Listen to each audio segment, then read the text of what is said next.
వేసవి వేడిపై దాడి, చల్లటి రిఫ్రెషింగ్ స్టాక్ తో హై. వైసీపీ నేత మాజీ ఎమ్మెల్యే తోపుదుర్తి ప్రకాష్ రెడ్డిపై కేసు వ్యవహారంలో హైకోర్టు కీలక వ్యాఖ్యలు చేసింది. దర్యాప్తునకు సహకరించుకుంటే తోపుదుర్తి ప్రకాష్ రెడ్డిపై తగిన చర్యలు తీసుకునే వెసులుబాటును పోలీసులకు ఇచ్చింది హైకోర్టు. తోపుదుర్తికి ముందుగా నోటీసులు ఇచ్చి అతని వివరణ తీసుకోవాలని ఆదేశించింది ఉన్నత న్యాయస్థానం.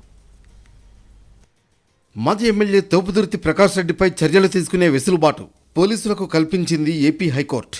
మాజీ సీఎం వైఎస్ జగన్ పాపిరెడ్డిపల్లి పర్యటన సమయంలో హెలికాప్టర్ దెబ్బతినడం, ఆ తర్వాత జరిగిన పరిణామాలతో రాప్తాడు మాజీ ఎమ్మెల్యే తోపుదుర్తి ప్రకాష్ రెడ్డిపై కేసులు నమోదయ్యాయి. హెలికాప్టర్ దెబ్బతినడంతో పాటు కానిస్టేబుల్పై దాడి చేశారన్న కారణంతో ప్రకాష్ రెడ్డి ఇంకా పలువురు వైసీపీ నాయకులపై కేసులు నమోదయ్యాయి. ఈ సంఘటనతో ప్రకాష్ రెడ్డి అనంతపురం జిల్లాలో లేకుండా వెళ్లిపోయారు.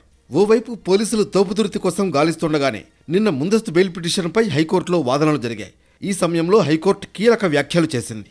దర్యాప్తునకు సహకరించకుంటే తోపుదుర్తి ప్రకాష్ రెడ్డిపై తగిన చర్యలు తీసుకునే వెసులుబాటును పోలీసులకు ఇచ్చింది హైకోర్టు. తోపుదుర్తికి ముందుగా నోటీసులిచ్చి అతడి వివరణ తీసుకోవాలని ఆదేశించింది ఉన్నత న్యాయస్థానం. హెలికాప్టర్ విండ్షీల్డ్ పగిలిన ఘటనతో పాటు పోలీసులపై దాడి ఘటనలో తోపుదుర్తి సహా 200 మందిపై కేసు నమోదు చేశారు పోలీసులు. ఇప్పటికే ఈ ఘటనలో తోపుదుర్తి అనుచరుల్లో కొందరిని పోలీసులు అదుపులోకి తీసుకున్నారు. తోపుదుర్తి కోసం పోలీసులు గాలిస్తున్నారు. దీంతో ముందస్తు బెయిల్ కోసం హైకోర్టును ఆశ్రయించారు తోపుదుర్తి ప్రకాష్ రెడ్డి. మరోవైపు ఇదే కేసులో ఇటీవల 10 మంది వైసీపీ కార్యకర్తలను కోర్టులో హాజరుపరిచారు పోలీసులు. 10 మంది వైసీపీ కార్యకర్తలకు బెయిల్ మంజూరు చేసింది ధర్మవరం కోర్టు.